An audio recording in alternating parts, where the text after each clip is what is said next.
I'm ready. Let's do it. Yep. Oh, I think yeah, go ahead. Oh, we're ready. You know why this would be a signal? And go. In this episode of The Full Nerd, Intel. Oh, what the hell? There we go. Intel, Here we go. I got it this time. Ready? In this episode of The Full Nerd, Intel's 10 nanometer. I can't get it right. 10 nanometer. Right? In this episode of The Full Nerd, Intel's 10 nanometer CPUs, not this year, and Intel starts collecting its own Infinity Stones.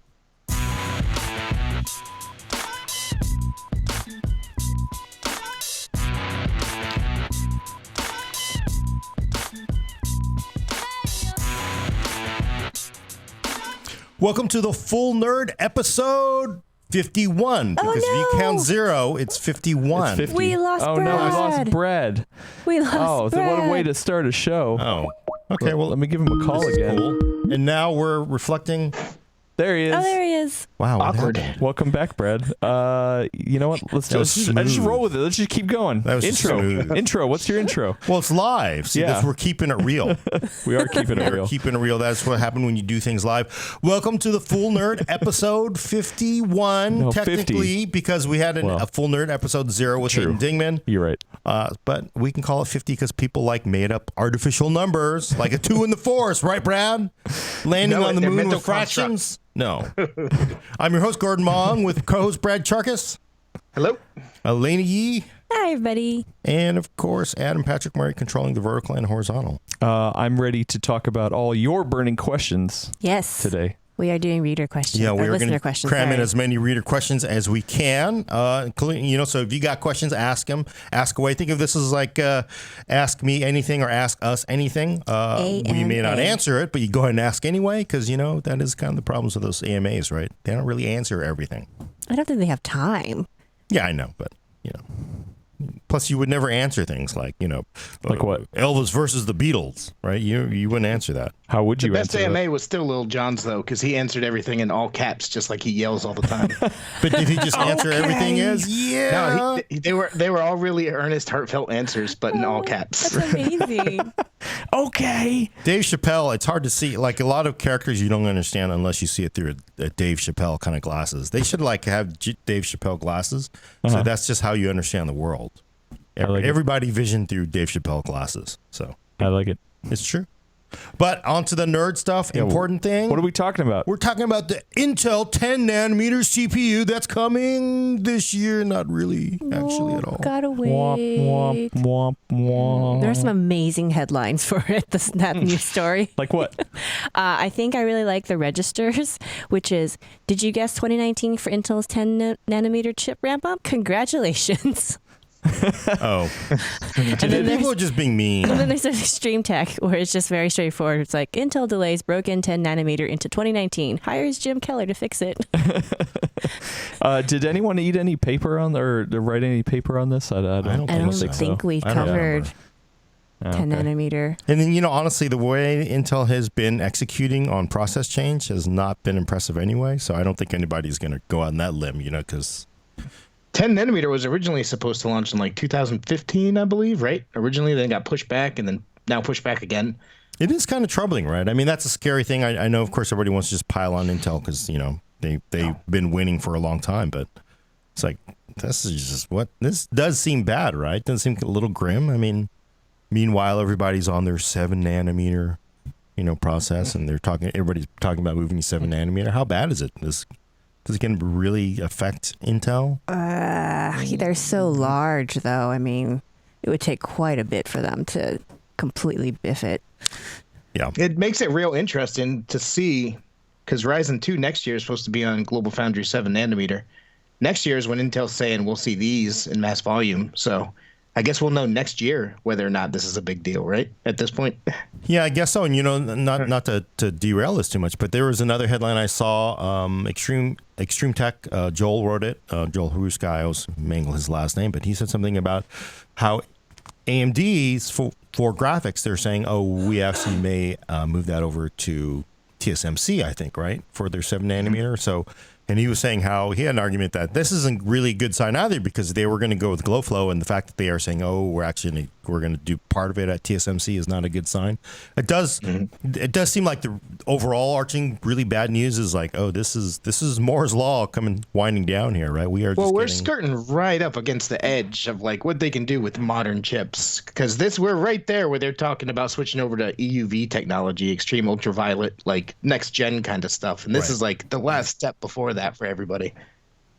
Yeah, I kind of wonder. I mean, although I know Intel has, because they've always been the process leader. They've always said for a long time, oh yeah, we're going to get past 10 and we'll get to, I think the last, sounded like they're near the last stop was like around 7 nanometer maybe. Yeah. So, but of course they can't get to 10, so it does make you question. Yeah, that was 7, before right? all this. It was before all this. Both Matt and Devinish on YouTube say that Intel needs AMD to win big so they can save them. We'll be talking about that in the next section. And then a good question from Enigmatastic, Enigmatastic, something like that on Twitch. I'm sorry. Asks, does Intel have to be sequential, or can they skip ahead to a smaller lithography?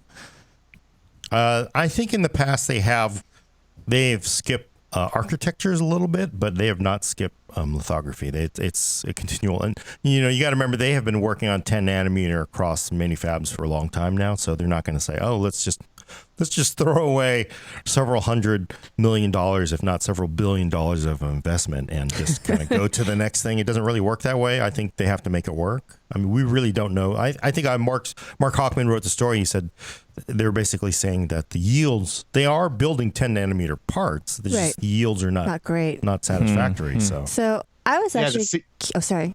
I was kind of curious because I haven't read a lot of depth into this yet. I was really busy yesterday.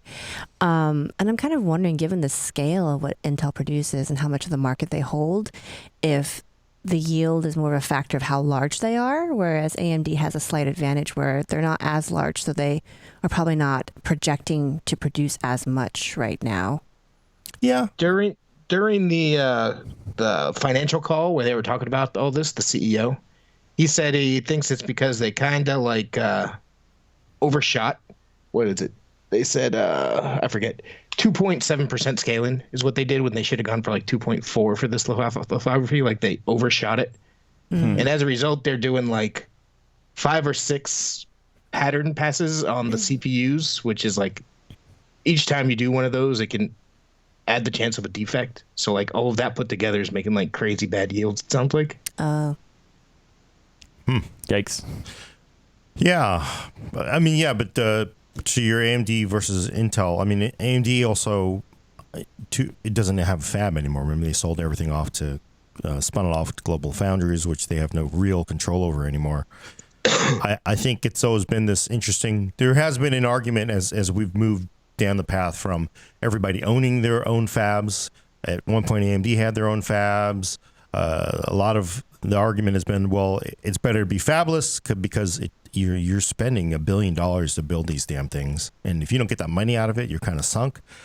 NVIDIA has always been a fabless company. They just come up with designs. They work very closely with TSMC, but then TSMC makes it for them. They don't have to worry about the investment. But the advantage Intel has had and has argued that they have is we control the fabs. We tell the workers to turn this knob, they turn that knob, and that has been a huge advantage for them in the past. They whenever anybody got close to them, they just run away because they had better, silicon. So I do think it has been an advantage before, and that brings us back to CES. AMD was like, hey, look, everything is slowing down.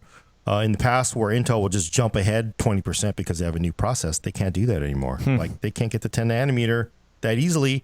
We're going to be at 12. They're on, they're 14, which Intel would argue is better, but they're not just going to run away from us just on fab anymore. So it's interesting. And again, it's a huge cost. People who run fabs, like memory companies, it's insane, but I don't know if it's like this anymore, but it used to be with a memory company. If you didn't run the fab, you would lose money. Like, because people go like, well, why don't you stop making stuff? It's like you would lose more money if you actually turn the fab off, which is crazy. So you're making you're making memory chips just to lose money on them. It's like, I think it's a terrible business if you think about it. I don't think that's the case currently. Yeah, not currently. Yeah, there is a lawsuit, I guess, alleging that there's collusion between the companies. Yeah. So, I mean, who knows? But I mean, this memory companies really it's a tough business, and you really have to manage the fabs very carefully to make money. At the same time, Intel has, which is crazy because I mean a lot of journalists, and I'm not a heavy duty fab person, but you always go like, oh, what the hell? Why would you want to? Why do this? Why push it this hard? And Intel, they came out the last time. They're like, look, people think we're crazy to try to push the edge. Doing 10 nanometer, being so aggressive on this, but when we make the chip smaller, we don't charge you less for the CPU. We're now suddenly making way more CPUs on the same die. They basically have shown the math. We're like, oh, damn, going to 14 nanometer, they made a ton of money over sticking with, say, a previous process. So there is a lot of math behind it to show that it makes money if they could do it. But this ain't looking good, right? That's just not good. It's tricky at this point because remember, it used to be tick-tock, right? Every year they would have refinement and then they do the process switch, they'd shrink it. But at this point, if you think about it, Skylake was the first 14 nanometer part, right? So Skylake is 14 nanometer. And then it was Kaby Lake, Coffee Lake. And as part of this announcement, they announced that there's going to be Whiskey Lake, I think later this year coming out. So we're up to 14 nanometer plus. Whiskey Lake? I think. You sort of count Broadwell in there, I think. Oh, yeah. So plus. Barely. Add another plus. Yeah, so plus. Just start going to exponentials. I got a good question from Matt Man. Not two T's, it's just one T. Interesting. Has the fact that Intel went from ring to mesh affected some of this? I don't think so. I think this is mostly a process issue. Their ring mesh architecture is not, I don't think, at play here. Although I do think what's very interesting is clearly the EMIB that they're using in Kaby Lake G is going to be a really big part of their roadmap forward. They pretty much telegraphed this about a year ago where they said, like, look, it doesn't make sense to scale every single thing on a CPU down to 10 nanometer. There's some things that simply work better. Like I think power circuits are better if they're on a larger process. So EMIB, they really were saying, look, we'll glue together a 10 nanometer, die, CPU dies. Maybe the power could be at like 14, and then maybe it could be IP from somebody else that we just glue everything onto this EMIB. Sort of solves a lot of the problems because when you are 10 nanometer, everything does have to be 10 nanometer, especially the way they design their CPUs. So, yeah. Yep, they made during the announcements they said kind of that's their vision for the future going forward as well, that these things will be separate and different things updated like that. Yeah, and you could see like clearly that they like, hey, let's glue another graphics core on there from somebody, right? Why not? Mm-hmm. Yeah. What's interesting is like people do take the opportunity to jump on Intel about all this because it has been a long time on 14 nanometer. But think about how the fact that it's still on 14 nanometer, and it has been for however many pluses we just added up, and it still has higher single thread performance, great performance overall out of these new chips. I mean, that just shows how far ahead they were to begin with that many years ago. Yeah, and it's true because I mean they really squeeze a lot of performance out of it because it is you sort of like you already know it. You did it last time with Skylake, you did it with Kaby Lake. You go back and say, what can you fix to make this better? And they seem to do that every time. Yeah. Coffee Lake was significantly faster, I got to say, in mobile than what we saw in Kaby Lake.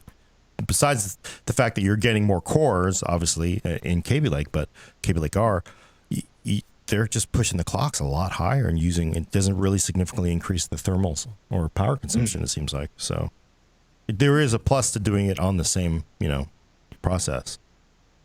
When 10 nanometer chips do come out, I'm going to be very curious to see how the single threaded performance and overall performance compares to 14 nanometer that's been able to be so refined for this long now.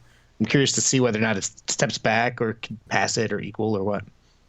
Well, and to that point, Gensitius2 on YouTube says wasn't Intel saying that their 10 nanometer process is somehow superior to everyone else's? Should that not mean that Intel's 10 nanometer equals AMD's 7 nanometer? Yeah, they're all kind of marketing at this point, right? Yeah. I think that just remains to be seen on how performance shakes out when we get both of them together. Yeah, but I mean, clearly it is, it doesn't really mean much. Although it's really funny because it sort of harks back to the megahertz wars, where 500 megahertz is better than 400 megahertz. Mm-hmm. But really, this people needed to really consider Pentium 4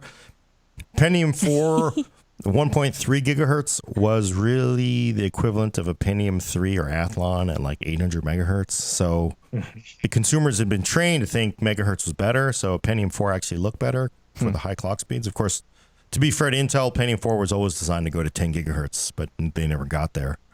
So I think we sort of almost have to think of nanometer. I mean, consumers should not get sold on the nanometer thing because it really doesn't mean anything. I mean, it doesn't mean there's there's no unified standard for what the hell a nanometer, how you measure it, where you measure it on a CPU die is. So, well, and to Siva's point on YouTube, he says nowadays performance per cost is more important than the tech that's going into it. Which makes sense. It's who cares? As long as they're able to deliver on it. I think at this point, the naming is more of a rule of thumb so that you can kind of quickly gauge what you're going to get from it, roughly, but not necessarily pinpoint exactly what you can get. Yeah. I mean, just newer. It lets you know it's the newest stuff. Yep. Right? Also, Niels points out that Bulldozer was at 5 gigahertz, right? Yeah. So it was so much better. Yeah, I'm just trying to think that. Did anybody? Yeah, with the water cooler and with only a handful of motherboards did not implode from running at 5 gigahertz. Yeah, so it's really it doesn't really. It really should mean within family. So I think it is fair to think of that though, right? Intel 10 nanometer. Maybe it's the media. We should be training people don't get all caught up in that, but. I did the same thing. I want the Snapdragon 835. I don't want the older one because it's a newer process. Mm-hmm. But I figured it's got to be better than the old one, right? So that's not always the case. It doesn't necessarily mean that. I'm going to bring up a birth thing. Oh no! So here's a birth thing. Oh no! I don't think we're allowed to talk about childbirth on this. No, it's fine because I'm going to do it in a tasteful, classy way. Uh-oh. Disney is watching. Anybody has not, Brad can understand this, but Elena and Adam have never heard this. Nope. But they will tell you at a certain point, it's we're at whatever, 2 centimeters. Yeah. Right? Well, when they mean 2 centimeters, they don't really mean 2 centimeters because when I think 2 centimeters, that's actually a measurement, right? That's on a ruler. I can find it. Uh-huh. It's like a guess. It's it's about this wide. Well, that looks like 5 centimeters. I don't know. But your fingers are bigger than that doctor's fingers. Yeah. Okay, we're getting some real talk on this podcast. Last week it was you're going to the bathroom. Look, the doctors will say. That's all we got for today. No, but I'm just saying. Well, oh my goodness, Adam! I've never seen you so flustered. Don't describe it as centimeters. The doctor says but they tell you something to make you feel better. It's 5 centimeters. The baby's probably going to be coming in a couple hours or something, right? I think you're right. Where it's a ballpark estimate, but better than saying, it's a little dilated. It's kind of dilated. It's a medium. It's halfway dilated. Medium. This CPU's 10, 12, maybe 11 nanometers. I don't know. We need to put this on the soundboard. Oh my goodness. It's true. Adam, give him a shot of your face because it's amazing. Yeah. No, look, I'm saying this because one doctor comes in and goes, we're at 2 centimeters now. And then an hour later, the other doctor comes in. We're only at 1 centimeter. It's What doesn't go back? Doesn't go because it's like no. It's because I hope it doesn't go back because you're making it up. Oh my gosh! I hope it doesn't go back. Made up. It's just not real. It's just not. Again, the lesson is don't get all caught up in the whole. The lesson is numbers. That is the whole numbers. It's all marketing. They don't know. It's definitely the lesson to learn from Adam here. learned something new today. Well, I'm yeah. Yeah, what they're making it up to make you feel better because it's like, oh my God, look at this new dad, first baby, he's gonna freak out. I think it's also it's definitely two I think it would centimeters. Be helpful if I was giving birth. I think it would be helpful for me to also have a sense of progress as well. Just think about this: when you are giving birth and be like, "You're lying," challenge that doctor. Well, doctor, you mean like I pull out a ruler? No, well, I'm making that. I swear, Gordon, if you give me a ruler before I leave on maternity leave someday. I'm only saying this because everybody, when they tell you that, you'll be like, "Oh, you're full of it, doctor." I agree with him though. Fabrication processes are kind of like that.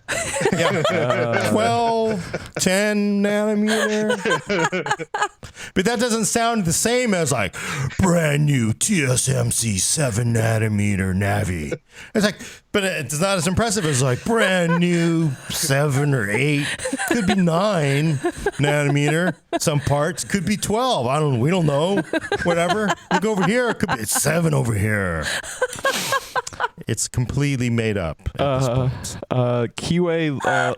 Library on YouTube is asking, in the Enterprise and corporate area, could we see a 120-bit OS to make use of all the cores and threads? I'm just kidding. What? Nothing. That's not even made up? That was a real question, but that was... that's a real question. You know, for like Enterprise customers... It's always tough because you're like, for enterprise customers are like, oh yeah, you're running a data center for Amazon or Google or Facebook. No, I got somebody in accounting and they told me they need a 16-core, CPU. It's like, really? No, they don't need it. They saw Threadripper on sale. They saw Threadripper on sale. They wanted it. What is there? No. I mean, 128-bit is bigger than 64-bit, so, I mean, a doctor would say the same thing, right? He's like, they've dilated to 128 bits. Yes. Would you get it? The reference? If we're saying, do you need more cores for standard client in Enterprise? No, hell no, right? Oh, no, he's saying you have all the cores. Why not catch up with the 128-bit OS? Oh, because I'm not sure. Where would you? I mean, it's mostly for the most part. It really just benefits memory, right? Additional memory address. So derailed this. My desktop machine has 8 gigs of RAM in it. So, I mean, if I said, well, I need 16 or 32 gigs of RAM, they'd be like, no. No, it costs I'd too much rather have money. a 256-bit operating system. There we go. Boom. 256. Well, you know what, Brad? Some parts of Windows that are 64-bit aren't 64-bit. Some are 32-bit. True. Some are even 16-bit, I bet. Ugh. 16, 32, 64-bit. Yeah, whatever. I don't know. See, this is what happened when you tell Gordon that the 51st episode is the 50th episode. And that's not true. It's the 50th episode. 50th. You should have heard him before we went live. Oh, Do you count the first 0 as 1? If so, this is the 52nd. I don't know. Is this 49? It's 50-ish around there. See, it's not as impressive. We had that special episode with Raja Kadori, too. I think I did count that one as a number. So, Brad, why aren't you counting the time you guys dated? So, like, 10th anniversary, 11th, 9th, He knows exact. See, you know what I did? I don't want my teenager listening to this and asking any questions. Do I really see, I got married on the anniversary that we first met, so it works out. Aww. All the scaling, I don't have to think too hard. So that's nice. Why don't we jump to the next topic? Yeah, Brad, I was going to do it too anyway. Yeah, Adam, to move us away. It's making time. Adam so uncomfortable. I'm worried about time. Got to keep the train on the tracks. All right. So the next topic is, of course, my cheap reference to Avengers: Infinity War. Intel been collecting its own Infinity Stones, right? They started off with Raja Kadori. Are those like Dragon Balls? Infinity Stones? Or No, the same thing? No, it's the things that I'm going to do this without ruining spoilers for people who haven't seen Avengers: Infinity War. Thanos has got this gauntlet. He's got this thing. As he gets the Spoilers. stones. No, because they've been talking about this. If you haven't seen Avengers at this point, everybody knows. I've only seen the first one. Yeah, so then you know about it. So he's got this gauntlet. He needs the Infinity Stones for the gauntlet. He needs stones for a gauntlet? He needs the stones. He gets all the stones. He's got the whole collection. He can go trade that in for something better, I guess. I don't know. But what I'm saying is Intel... big news last year, of course, Raj Kaduri, who was, pretty much a rock star at AMD for graphics, went to Intel. People freaked out. Number 2, a week ago, Jim Keller, who is, a lot of people, like he has his own trading card, I think. He has his own trading card, right? There's a Jim Keller trading card for CPUs out there, right? He's got that. He shows up at Intel. And the latest this week, of course, is probably not known to too many people outside the media, but Chris Hook, who's a longtime AMD or ATI, goes all the way back to ATI, basically, managed relationships with the press at AMD, at ATI on the graphics side, also going to Intel, right? Yeah, he was at ATI for like 20 years, I think. 20 years. And isn't he like employee number 1 or something in discrete graphics or something? I think I saw a post. He's the first full-time marketing employee, is what Jason at Forbes said. Right. So that's like Intel is serious about something that they're building there. I don't know what it is, but just a few years ago, everyone was excited, like, yeah, Raja's coming back, yeah, Jim Keller's coming back, and now they came back, and Ryzen did turn around and step up and everything, but now that trio, those 2 people that everyone was real excited about going back to AMD, is now at Intel. Interesting times. Well, I don't know the legitimacy of this, but Vignesh on YouTube saying apparently AMD pushed Raja Kaduri out. Have we heard anything about that? I know that there was rumors of tension in the executive. There's Kyle, speculation. We don't, no one's confirmed that. Kyle Bennett did write about tensions. Of course, I got to say that story that Kyle wrote about tensions at the executive levels, that was way before Raja left. Raja left it felt like it was about a year and a half before he even left. So. I don't know if it's necessarily true. I don't know if, he's not spoken to me or the public about why he left, but, he probably would not say that he got pushed out. But, Intel does have a lot of money and a lot of resources, so. And they're looking to ramp stuff up. Look, they're getting into discrete graphics. That's the first for them. I mean, that's big. And I think it's really interesting with the timing of all these 10 nanometer delays and whatnot, that they do go out and they take Jim Keller, who was working at Tesla, and they bring him in at this point. I think it's real interesting. The fruits of that labor is not going to be seen for at least a few years, but I wonder if he's working on the 7 nanometer stuff, or is he working on the broken 10 nanometer stuff, as Extreme Tech said? What? I don't know. Yeah. I mean, and you got to figure, Intel is one of those companies that very much they do like the way they do things. So it feels like it'd be a big change for Keller from AMD, but they haven't really confirmed what he's going to be doing over there, right? I forget, but they did say he's going to be like working on system stuff. I forget the details. Right. Ignore me. Although I never could understand what he was doing at Tesla anyway. I mean, it's not like Tesla had any fabs. It was you can design a chip and then Tesla was going to go build it, and then he was working on the autopilot stuff, which was mostly software, though, wasn't it? Or were they looking for their own ASICs for that? Well, I mean, if they had Jim Keller over there, I know that's going to be. You would think so, right? But it seems like a lot of work to get that done. Mm-hmm. How bad do you think this is for AMD? I mean, you got, and I want to point out CPU or graphics for both. One thing I got to point out, Chris Hook, as much as he's a marketing person, he was very much the person sort of behind a lot of the very, very aggressive AMD stances on graphics, right? The whole sort of, AMD Red Rebellion and all that stuff. You could see his hands there. I think he was playing that guerrilla war at AMD. Do we think like this is going to be a big advantage for Intel going forward? That's what I'm interested in seeing, because Intel's typically pretty conservative on the, PR advertising front. Like when Jim Keller was announced, they actually said, "Hey, he worked on AMD's Zen architecture by name" in the release, and everyone's like, "Wow, they mentioned AMD out loud," because that never happens. But Chris Hook is more of an in-your-face style PR guy, so I'm real curious to see how that transitions over to Intel. Yeah. I mean, Sorry to interrupt you. No, I was just gonna say, Bastelwe. I don't know your name on Twitch. It says Intel's doing what all the European soccer clubs have been doing for years, collecting all the big names, even if you don't need them, only to prevent others from benefiting. I mean, that's an interesting way of looking at it. I would look at it a little more strategically in a different way, which is, I mean, we've talked before on the show about how Intel's been out of the discrete graphics games for so long. I actually wonder if their strategy is to get somebody who's willing to kind of wade into the trenches and get it into people's faces so that they recognize that it's a real thing and not just, some kind of side project that'll get abandoned.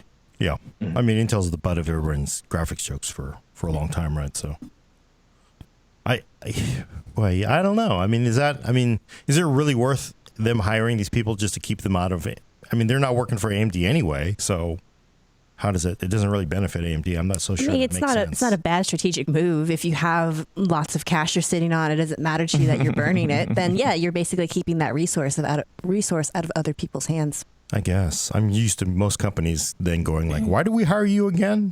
Oh, to keep me from working over there? And what do you do? Nothing. You just hired me to keep me from being over there. Well, according to Greg, officially Intel says he will lead the company's silicon engineering, which encompasses system on a chip development and integration.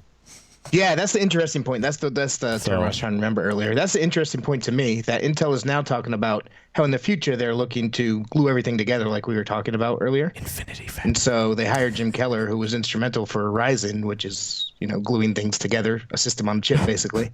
So, very interesting hire. Yeah. So all those Elmer fabs are going to spin up in Intel's name now? Glue is an actual technical term that they use. So we use in the super glue, Elmer's glue. Infinity Fabric. It's important to remember too that modern chips are processors, graphics processors, all of it are super complicated. And even though people are focusing on Raja Koduri and Jim Keller and whatnot, there is teams of thousands of people working on these things. No one person creates any of this. Jim Keller, True. He may have helped a lot with Ryzen, but he did not make Ryzen. Right. True. Clay Man on YouTube has a wild question. Wild. Do you think GPU-only computers are the future? I see more and more running faster on GPUs. For desktop client, for what consumers do? No. Not really. I mean, I've experienced ARM-based computing. So. You could put that. You could put a Snapdragon 845 with a 1080 Ti. It's not gonna make the experience super duper great. So, wait, the camera's still on me. Yeah, the camera's still on you. It can go to me if it wants, or it can go back to you. All right, great. You just gave everybody a little vertigo. So they haven't said. I mean, do you guys think they're gonna be working on what's coming out? Like, do we think Intel will be competitive in graphics in the next 12 months?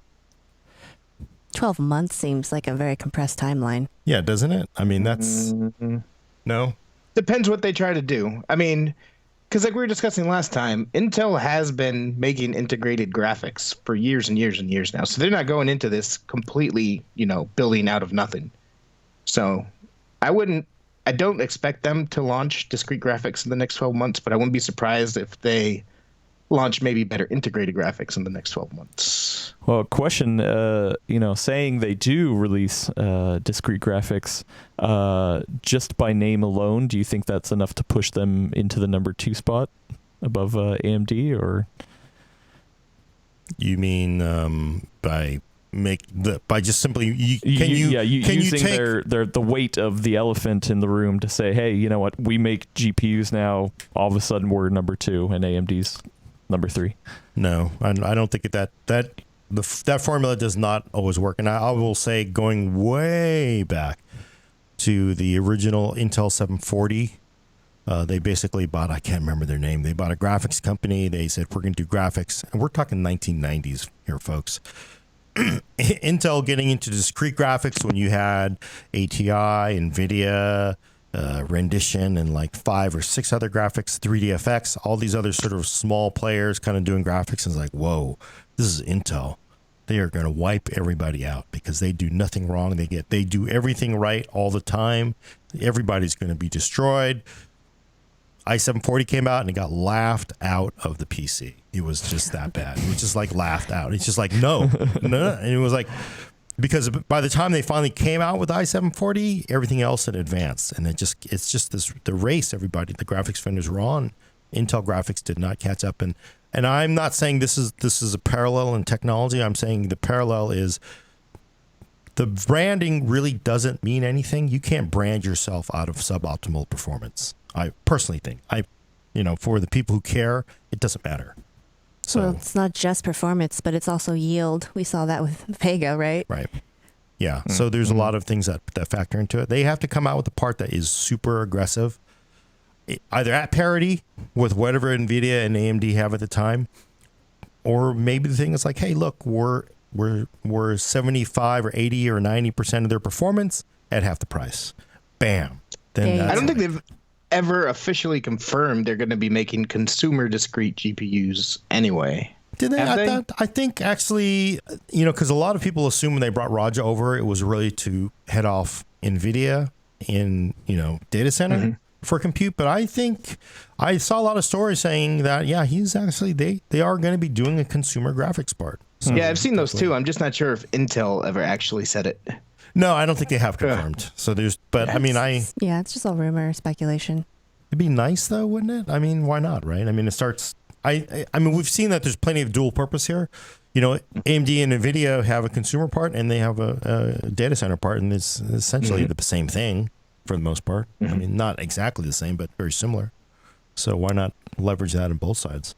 Yeah. And now imagine like if you have your Intel Inside box, right? That they're already pushing Intel Inside Core, i7, etc. If they say to Dell or Asus or HP or whatever, look, man, we'll give you 10% off our graphics card if you stick an Intel graphics card in there too.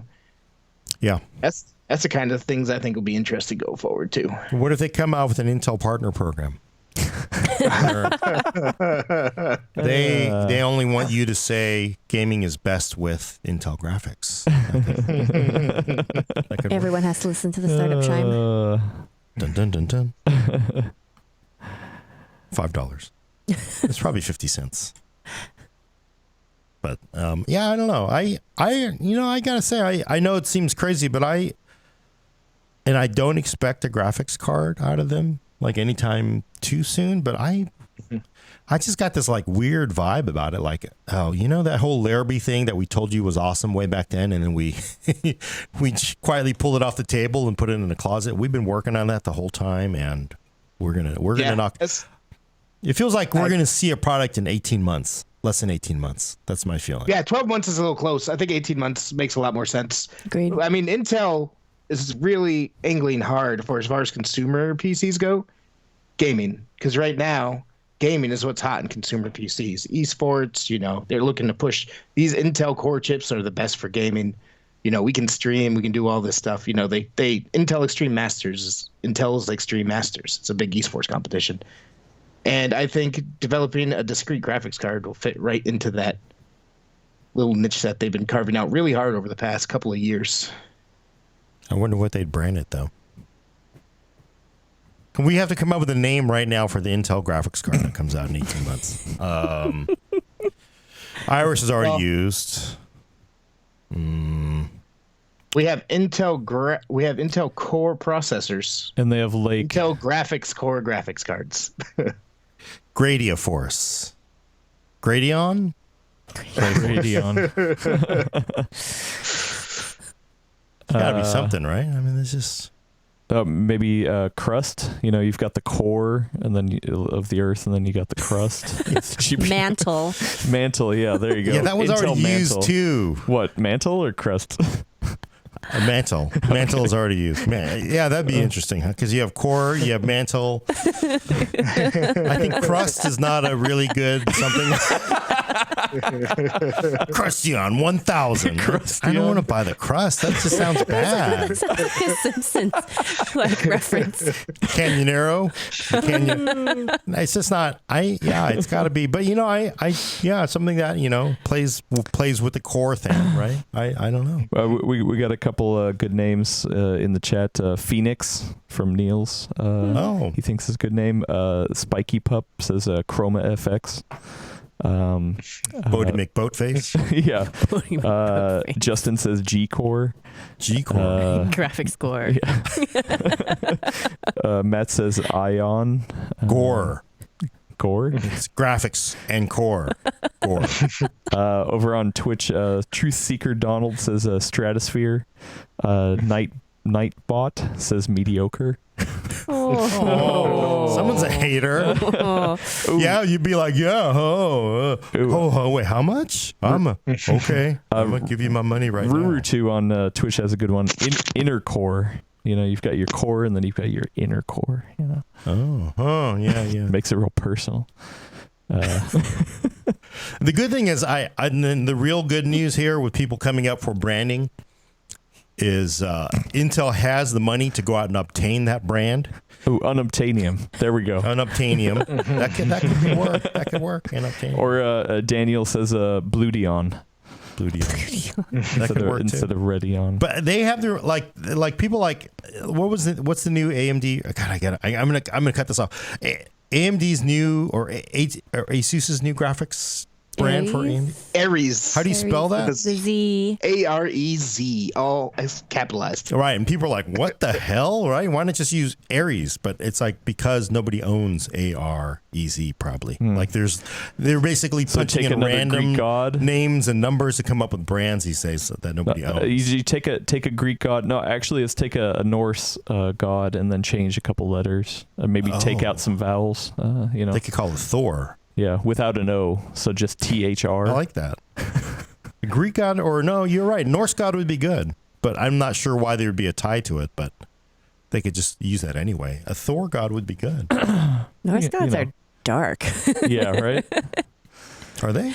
Yeah, the Norse mythology is way darker than Greek mythology. Greek mythology, everyone's drinking and sleeping with other people. Yeah. And getting up to like shenanigans. Well, it's cold. And then Norse gods are all about the apocalypse is coming. Death is imminent. The real question here, though, is that how does this whole poaching thing relate to childbirth? No, I'm just kidding. Obviously, Adam has not been uncomfortable enough for today. Just wait, Adam. I don't think you want to open that Pandora's box, buddy. I'm just waiting for Speaking when it's like Greek. When the doctor says that to you. Oh yeah, we're at 5 centimeters now. You're lying, doctor. I know this.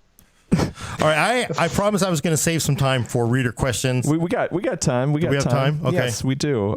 So I'm switching it over, and just to let everyone know, chime in with your questions now. Let's get all these questions out on the table. Just throw them out there, and we'll answer them in an orderly format. But first, we have a bunch of questions came in from podcast readers, or listeners. So let's tackle those. It's been a while.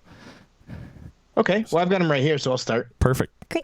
Katie B asks, she's looking to upgrade her gaming PC, but she's stuck between getting an 8700K or a Ryzen 7. She'll have an SSD and a GTX 1060 that's coming over. And she games and would like to get into game streaming as well. She's currently running a 2500K with 16 gigabytes of DDR3 RAM, the SSD, in the GTX 1060. She has a budget of about $1,000. Do you think she should go for the 8700K or a Ryzen 7 system? Well, it's kind of a toss-up. It's a wobbler. I think if you really do want to do, like my pick there would naturally be the Ryzen 7, second gen, because more cores are usually better for video editing and streaming. I think Gamers Nexus did a test, and they definitely was a better experience for people on the other end consuming it. But I got to say, if you have a 2600K, now I'm going to really 2500K. I'm going to throw something crazy here. You can reuse the cooler from that 2500K. I think for the 8700K. Did it? Well, did they change the cooler? She said she's looking to go to a liquid cooler too. Oh, liquid cooler. Oh, so everything's brand new, clean slate almost then. Yep. Yeah, that's tough. I don't think you can go wrong with my pick. Probably, I would say probably the Ryzen 2nd Gen for the most part, because I think unless you can get a really great price in the 8700K, that's my opinion. Brad, Elena, Adam. That was my take too. Immediately when I saw that, first I was going to say 8700K just because, I mean, if all you care is about gaming performance, then obviously that's still your pick. But as soon as she mentioned wanting to do streaming, I figured at that point the kind of gaming you're going to be streaming won't be necessarily need that extra bump in performance. You're going to want the extra core so that the overall experience is smooth and, not a pain in the butt. Yeah. I would agree with the Ryzen from my end, but Ruru2 over on Twitch has an idea. Save your money, get a refurbished Xeon 6-core workstation for $350 as a dedicated streaming machine. Yeah, actually, that was the point I was going to bring up. Is most professional streamers, they have a second box for streaming. So yeah, honestly, the best thing would be an 8700K to get the best frame rates, and then a second box to do your streaming. But that'd be hard to do on $1,000 budget. She's got $1,000 to upgrade her gaming, especially if she wants to go with liquid cooling, or at least a CLC. Wait, what was she on previous? 2500K. Oh, okay. So she can't even repurpose that into a new machine. And maybe. The motherboard, the RAM, and CPU and cooling are going to go. So it's just replacing those core parts, because she's going to move the case, power supply, SSD, optical drive, and the hard drive, I imagine. So maybe, right? Maybe that's an option. For me, I would say she says wants to get into video game streaming. My recommendation would depend on some soul searching and trying to figure out how deeply do you think you're really going to get into that. Because if you're mostly about gaming and want to do that as like a side hobby every now and again, the 8700K will give you the best performance flat out, full stop. But if you think you are going to get into video game streaming and think that's something you're going to want to continue in the future, maybe invest more money in then the Ryzen seems like a better pick. Yeah, you really can't go wrong with either. They're really great parts. Yeah.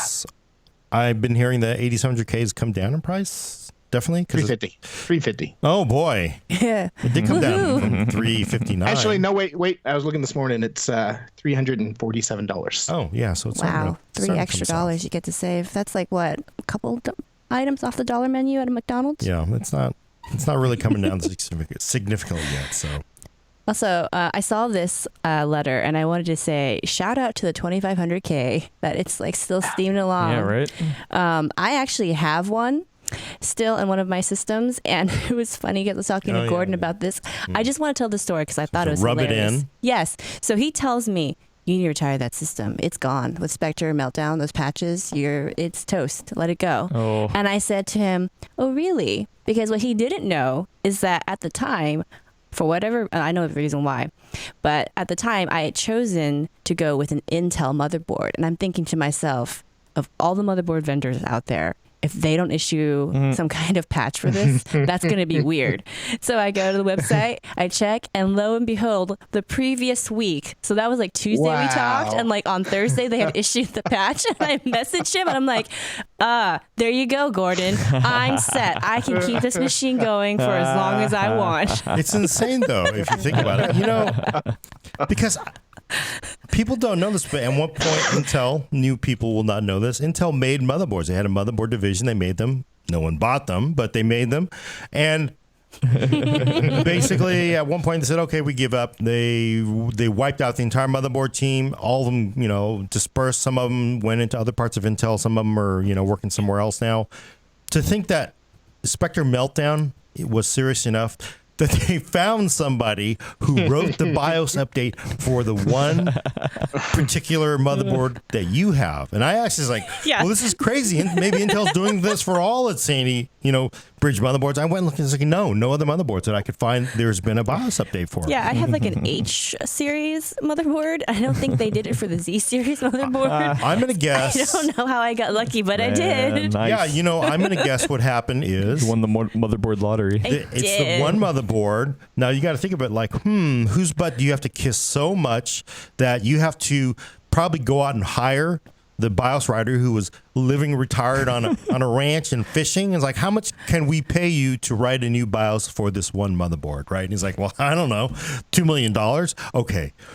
Now think about like, only for one motherboard. That kind of think, why would anybody care? That must be U.S. government, maybe. Maybe the Pentagon says, you are going to give us a BIOS update. We can. Are you crazy? We stopped making those things like 10 years ago. Why are you still using it? You're the Pentagon. Oh. All I got to say is everyone asked me what I was thinking, kind of made fun of me. What was it, 8 years ago, 7 years ago? Who's laughing now? No. Intel motherboards had those badass skulls too, so. Not this one, man. This did not get the skull treatment. Mine was pretty conservative. It might have been like, I don't know. No, there were no skulls at all. Nothing.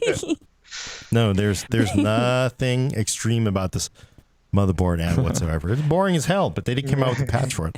I can't believe that. It's insane. John Komenar on YouTube says Intel is an Elena fan. They did it just for her. Aww. But we have so many questions piling up. We need to get Sorry. to them. Go. I'm just super impressed with 2500K. That wasn't even answering the questions. He was just. Oh wait. My last answer though. Hey, how about this crazy idea? What Sai was saying, I realized you got this 2500K part. Maybe you got the same crappy motherboard Elena has.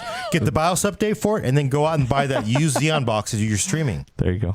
Put a 1060 in a 2500K, perfectly fine gaming box, and you're streaming with the second box. Boom. Correction, that was Ruru 2. Ruru 2. Got it. Anyway. Next one, Brad. All right. So Ulysses, I'm not sure. Hopefully I'm pronouncing your name right. Ulysses without an S at the end. Says, hello, Phone Nerd crew. I fly for work, and I take my HP Omen laptop with me to work and play games during flights.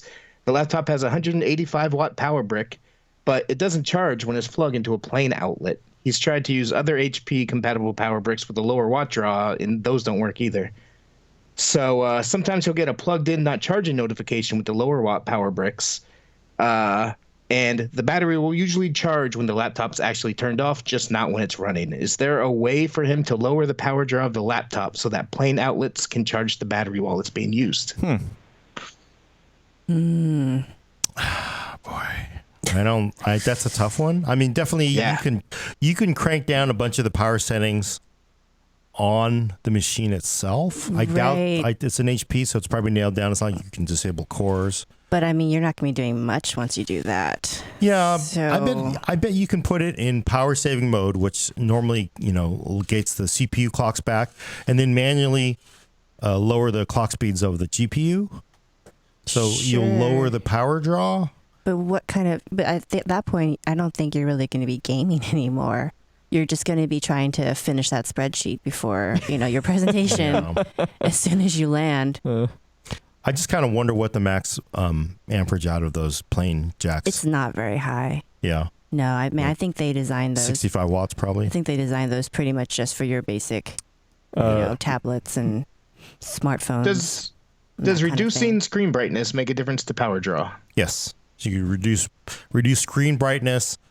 You can manually set the clocks back on the GPU and set it to power saving mode. And make sure you're in airplane mode, shut off all the radios, that kind of thing. Yeah. Vinesh says disable hyperthreading. Yeah. I don't know if you can probably do that in the HP BIOS, but it's not like a desktop where you can go and turn things off easily.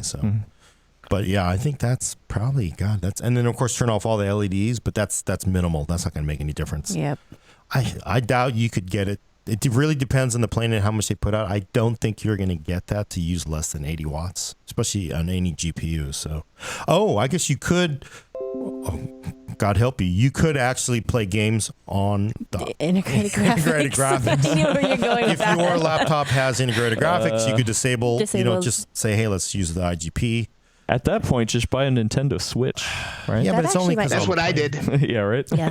I love that thing on the plane. Turning off discrete graphics probably would make quite a bit of a... That might do it. And of course, it depends on the game, right? If you're playing an RTS game or, you really don't... It's probably perfect. There's a lot of things that run fine on IGP. So, fine. Into the Breach. I still love that game. But if you're sitting there playing Witcher 3 on a plane, it's... No. Yeah, that's kind of like the engines would like. I have another question about graphics and laptops. Perfect. Joshua Chaco 33 on Twitter asks, is it possible to connect an external GPU, like the one from Razer, into a laptop that doesn't support USB-C? Good question. Well, the external graphics is Thunderbolt 3, so it's really only going to work with a Thunderbolt 3 equipped laptop. And Thunderbolt 3 that supports external graphics, not all of them do. So no, not really. External graphics other than Thunderbolt 3 is just not going to really happen unless it's over that kind of weird PCIe card that's non-existent.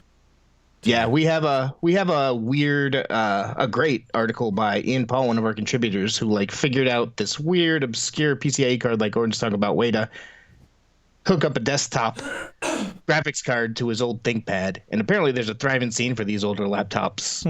You can buy all kinds of parts for this. If you go how to hook up an external GPU to your laptop on PCWorld, you'll find it. But if you're talking about a modern laptop, no, you're going to need USB-C to use an external graphics enclosure. Thunderbolt 3, not USB-C. Yeah, specifically Thunderbolt 3. For the graphics. You can use it for external You can use it for external 2D display, but no, it's not gonna cut it for graphics. USB-C is so confusing. Yeah. It's crazy. Still not much better than 3 years ago? Not an understanding. So also on Twitter, Drew Meisimer, I hope I'm saying your name right, Drew, asks, with Ryzen Plus being an okay refresh, is there any expectations of Vega getting a refresh and maybe some retooling? So I'll take that one. AMD did say it's going to have 7-nanometer Vega this year. They actually just recently said that they have it sampling in their labs, but in the form of Radeon Instinct, the enterprise or data center card. When they announced 7-nanometer Vega at CES, they said basically it's only going to be this enterprise version. Don't expect a consumer refresh. So we're waiting for Navi next year, it sounds like. That'd be my expectation. So nope. Put that in the same box with your 10-nanometer Intel CPU. TLDR. Open. Do not open till 2019. The only question I have left here, not from the live chat, is: does anybody still use Windows Phone? Mark Wall wonders. I think we actually do know somebody in the office who uses one, but pretty much everybody else I know has abandoned ship. Even the head of Windows there, Joe Belfiore, uses Galaxy these days. I still... Yeah, they just said Skype's not getting updated for Windows Phone anymore either. So. Oh, yeah, they pulled a couple of the apps or something like that. I see a lot of phones on my BART ride on the way in, and yeah, I think within the past year I've only seen like one Windows Phone. Really? Yeah, I do remember seeing one within the past year, but yeah. I'm going to break out my Windows CE phone. There you go. Perfect. What sucks is I loved Windows Phone, man. Like, that's still my favorite interface of any of the major mobile operating systems. I love that interface. But the lack of apps and just the way they kept killing, like switching from Windows 7 to Windows 8 killed all the apps, and then moving to Windows 10 killed all the apps with the older phones. It just got murdered. Why would you do that? It is sad, though, because in Windows, remember, and they ran on minimal hardware, and it was just smooth as butter all of the time. Mm-hmm. So they did something right with that OS that you certainly could not do with Android. So iOS maybe, but it was even more efficient than iOS, it feels like. I prefer using it to iOS, but yeah. Alas, rip. Too bad. Do we have the questions from emails? That was it. That was it. Yeah. Oh, okay. So we're good. Cool. Then I've got a huge list from the chat. Let me go back in time. Samsonite Dove on YouTube asks, with HBM3 set for launching in 2019, when will we see on-package HBM3 replace external DRAM? HBM3 is cheaper to produce than DDR5 and has 80 times the bandwidth of current DDR4 2400. Brad, you want to take that one? I would just be making stuff up. I can make stuff up, though. I'm pretty good at making stuff up. Yeah, make stuff up. Hell no! Who told you HBM3 is going to be cheaper than GDDR5? Where is that from? Have they been right in any of these HBM yield or prices so far? Because that stuff is like Man, I got some HBM3. I traded it for plutonium. Okay, that's how valuable it is. It's in the trunk of his car. I have a hard time believing it's going to be cheap. Mm-hmm. Or on time. Yeah, or on time. The way it is like, well, that could be like a good race. Intel 10 nanometer on the left, HBM3 on the right. It's gonna be like watching 7 nanometer Navi in the middle. It's gonna be like watching those actual like turtle and like rabbit races where people are like pushing the bunny to like actually go. Well, you'd have all three of them, and they actually have these high speed cameras, but the opposite of a high speed camera. It's called a time lapse camera. It takes a picture every 5 days, and then it would take one picture. Wait, it hasn't moved yet. No, it hasn't. It's not 20. You're gonna make a flip book out of that? I don't know. I believe it when I see it. Yeah. Okay. Next question. Vignesh, something like that on YouTube says, do you guys think that Intel will adopt open standards for GPUs? If so, what do you guys think that will mean for Intel? By that, do you mean FreeSync? Because I'm not sure if it ever rolled Vulkan, out, FreeSync, but they said they would support FreeSync. RCOM. So, rock 'em. I would expect them to support Vulkan and stuff, just like every other GPU manufacturer does. You think FreeSync? Yeah, they've already committed to supporting FreeSync. In fact, they've said they would support FreeSync with IGP. I'm not sure if they actually have, but they said they would. Brad, apparently there was no point. But I'm sorry it's going to be really sad when the Intel graphics division is like in our face. It's like, you've been making fun of it for 10 years. You can't make those jokes anymore. It's like, oh. It'll be interesting if he's talking about enterprise software, though, because part of the reason NVIDIA is so good, aside from the fact that they make kick-ass CPUs for enterprise and data center, is that it's all around CUDA. So AMD has been pushing the open stuff. So if Intel does manage to get into enterprise data center and also lends its way to open stuff, then things will get really interesting. But we're going to have to see where all this goes at this point. CUDA is not very open, though. There's nothing. The only thing that's not open. Right, well, that's the point. Where he's basically saying that if you get enough people like swinging to one side, it might like have to force NVIDIA to rethink its strategy a little. Yeah. Maybe. Is pretty much everything in data center that's GPU? Is it? I guess it must be compute if it's NVIDIA, right? Why would you leave anything behind, right? So yep. That's a tough one to unseat, if you think about it. And we know how NVIDIA is ready to embrace those open standards. So So the question is going to be, I think, whether Intel introduces something new of its own like CUDA, or if they go back to open standards like AMD has. So, but that's another question we're going to have to see in the future, man. Who knows? Speaking of another question, Wings Cancer Get.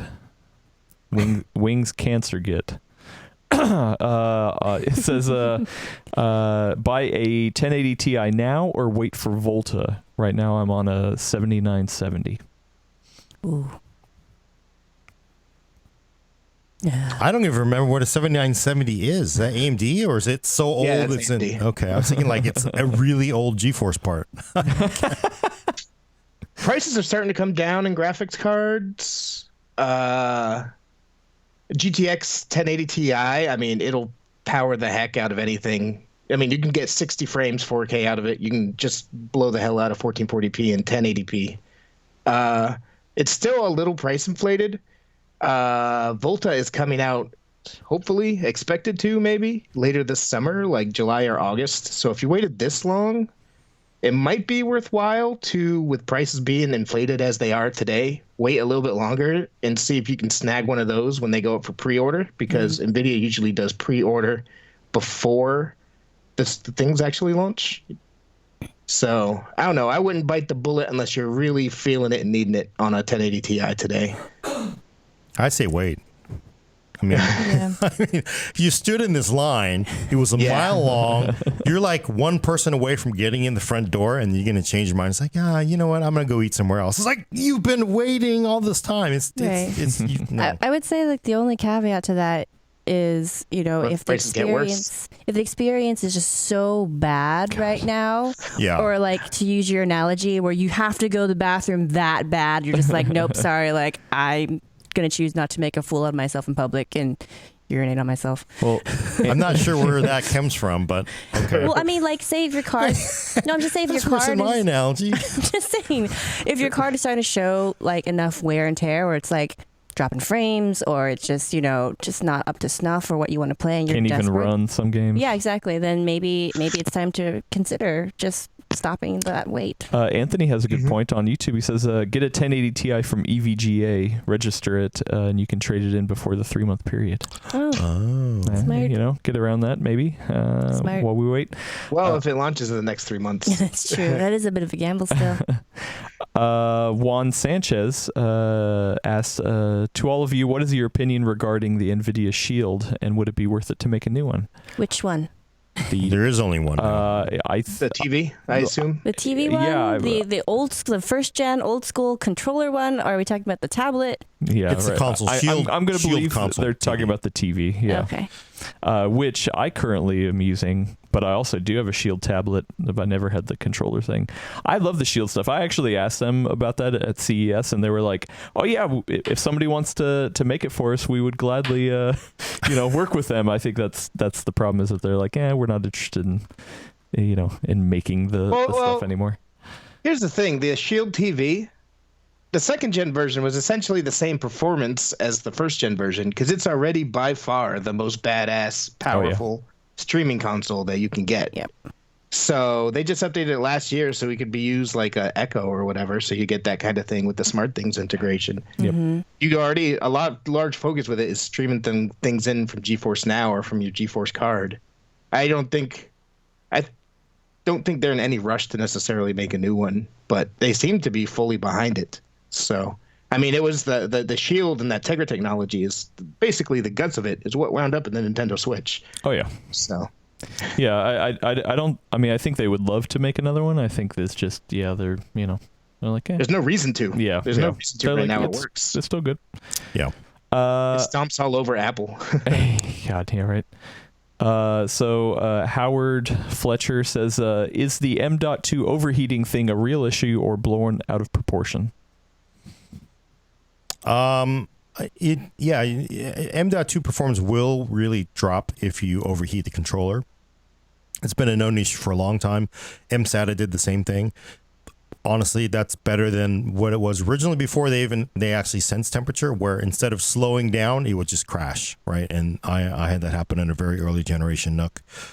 These days, it will actually drop if you overheat the card. So, yeah, you definitely want airflow over M.2. Do you really need to put all the fancy heat sinks and fans and stuff on there? Probably not. But honestly, you don't want to mount your M.2 under your overclocked 1080 Ti with liquid cooler, so you've got no air moving over or anything. Because you do stand a chance of slowing down performance if you overheat the controller. But for the most part, I wouldn't worry about it. Just try to use the M.2 slots away from the video card if you can. Okay, let's keep going because we're a little bit over. Vignesh says, will Intel ever cooperate with other corporations regarding silicon fabrications? They were already doing custom fab work for other companies. I wouldn't expect them to make AMD's chips for it, but they will make, if you pay them money, they will make you certain other parts. Okay. Spiky Pup says, I have an i7 3820 and an X79 motherboard that I'm going to use in a new case PSU, but I have spent $300 in RAM. Should I just pass up and go to a 2700X build instead, or is the 3820 still okay to wait till Zen 2? God, what was that? That was a Ivy Bridge E, right? No, wait, or was that 46? So that was a Sandy Bridge E. 3820. 3820 was a 6-core Sandy Bridge E, I think, right? I can't remember. It's been such a long time. Yeah, I think that sounds right. Yeah. Just tough because you're on DDR3, you've got all that memory. I would try to get as much. Of course, the other thing is Spectre Meltdown. Unless you're like Elena, rubbing it in. I would think if you can live without the Spectre Meltdown thing, which is really, truly the sucky part of that, because we don't know if the security exploits your problem, I would look at like, hey, maybe you can find a used Xeon that fits in that socket. A lot of the boards, make sure you check the list from your motherboard maker to make sure it supports it. But they did have higher core count Xeons and even Sandy Bridge Extremes that were out there. If you can find them, probably for a song and a dance, if you want a little more computing power. So, but that would suck to throw that investment in RAM away. That's just a bummer. Well, I mean, yeah. I feel like that's kind of a foregone thing at this point, given what people have to pay now anyway. You pony up or you wait. Yeah, and of course, it really does come down to what you do as well. I mean, I'm going to guess if you have that platform, you're doing 3D rendering, video editing, all that kind of content creation stuff. I would say, yeah, maybe think Threadripper. 16-core Threadripper for that kind of work is a very nice upgrade. Very nice upgrade. So. And the prices are coming down. Yeah, it's insane. I think Micro Center has it for $700 or had it for $700 this week. Wow. Yeah, 16 cores for $700. Yep. Nathan Lowry over on Twitch is asking thoughts on AMD using Infinity Fabric on the GPU. It wouldn't have much better clock speeds than NVIDIA, so what would be the benefit? Well, their current GPUs are massive in relation to GeForce GPUs, so they could make smaller ones and put them together and hopefully get more oomph that way, just like Ryzen. Yeah, and they are in the Army, and they're already using that in the APUs. So, but I don't. It probably depends on what they want to do with it. They want to make many small chips and tie them together. Yeah. Ken Mittelholtz says, do you see this surge by AMD as a long-term thing, or are they going to shine for a while, then burn out, and we're back to Intel domination? Hopefully it's a long-term thing, but I think in the computer hardware industry, it's always cyclical. Like everything. Intel's better sometimes. Before Intel's current domination, I mean, AMD kicked butt with back in the Athlon days. I mean, same thing. In the graphics side, sometimes AMD does more, sometimes NVIDIA does more. Yeah, and I do think that AMD, if I were to bet, has a better chance this time than last time where, they dumped, NetBurst for Core, and really that was a big boost, and then their process improvements really kept them ahead of AMD. And of course, AMD picking Bulldozer was a wrong thing. So I think Passer, it's going to be pretty close for the next, it feels like half a decade, maybe, unless Intel goes crazy, just plumb crazy with stuff. And, there are a lot of things that could possibly happen where Intel could take a commanding lead again. They have a lot of different technologies they can leverage, Optane in a DIMM, all kinds of crazy things. So who knows? I mean, we don't know where we'll be in 5 years, so it's hard to say. But AMD's prime for a pretty good run, I think. Yeah, especially with, like we were saying earlier, fabrication process improvements slowing down so much. Intel talking about like it's considering shifting towards a system on a chip kind of design, kind of like Ryzen's doing right now. Right. I think all that kind of plays into it. Might be a close race for a while. Yeah, and then I mean, what's Intel going to do? Like, oh, we'll give you 16-core CPU for $600. Like AMD's like, okay.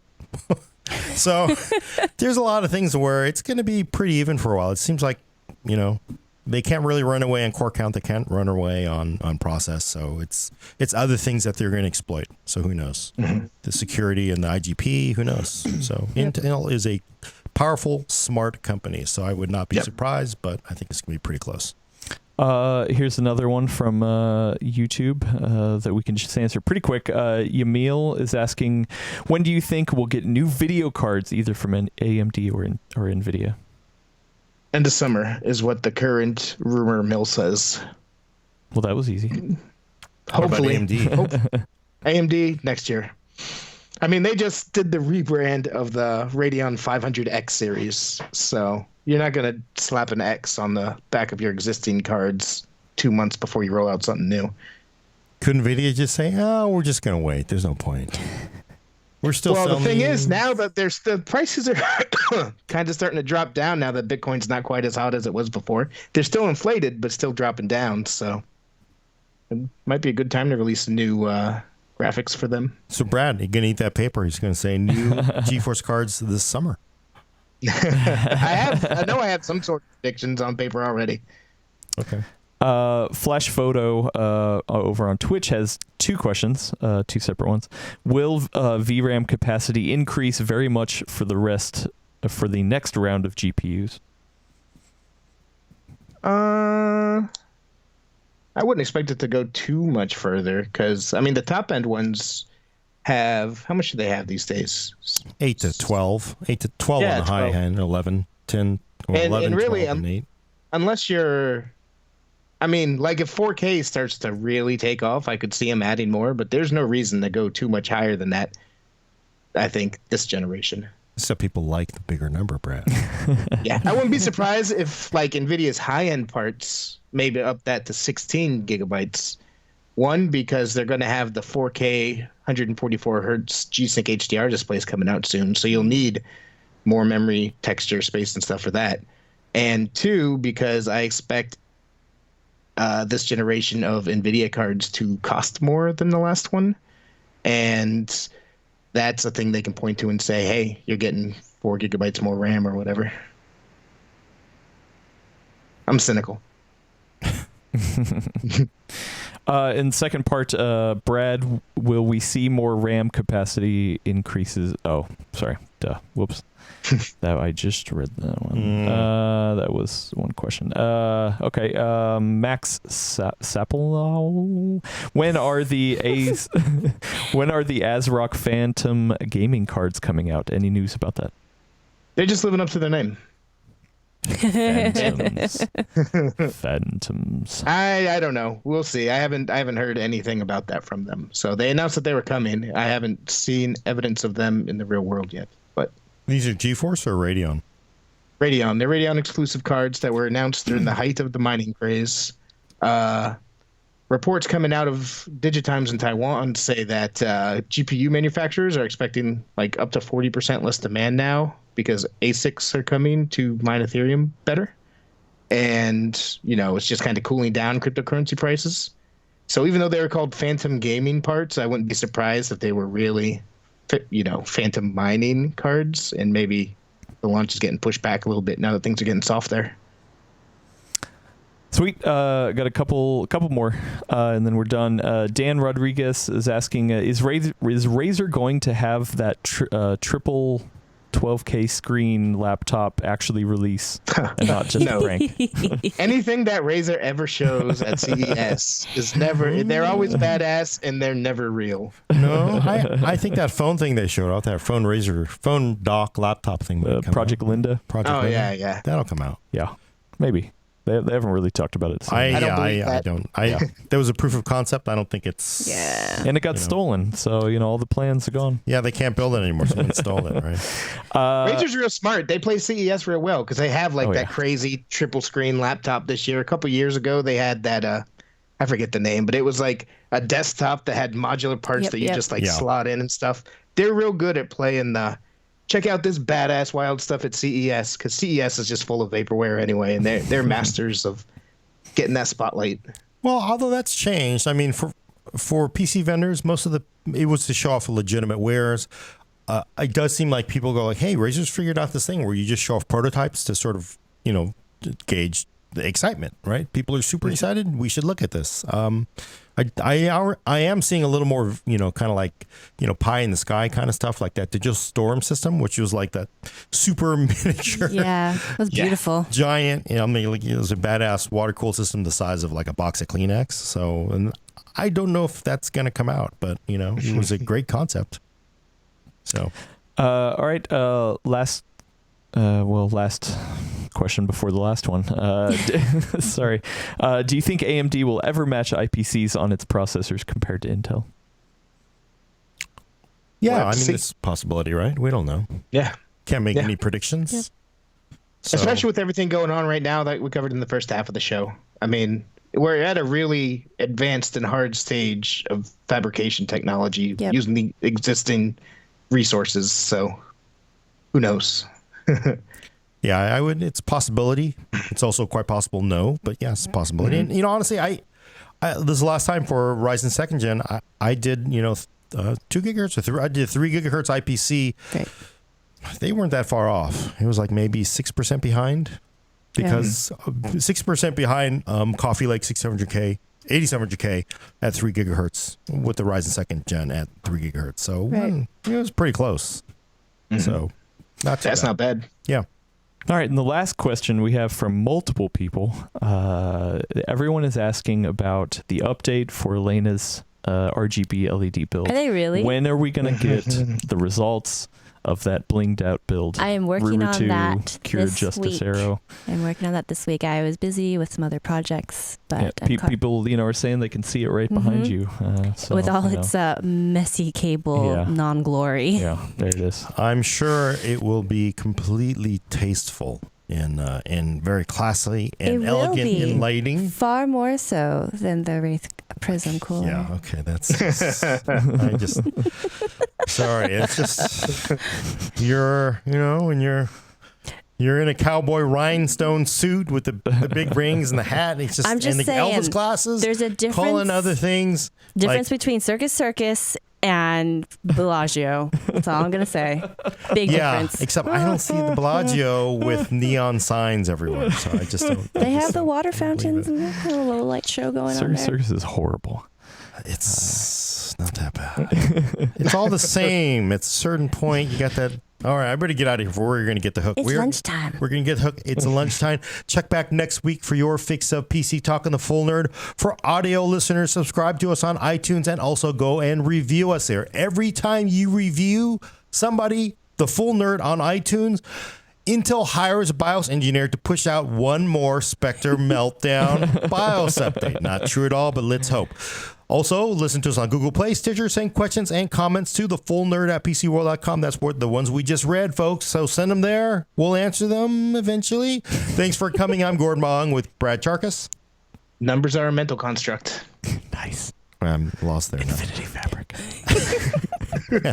And Elaine Yee. Bye, everyone. And Adam Patrick Murray will turn us off. Go out and give some childbirth. 5 centimeters.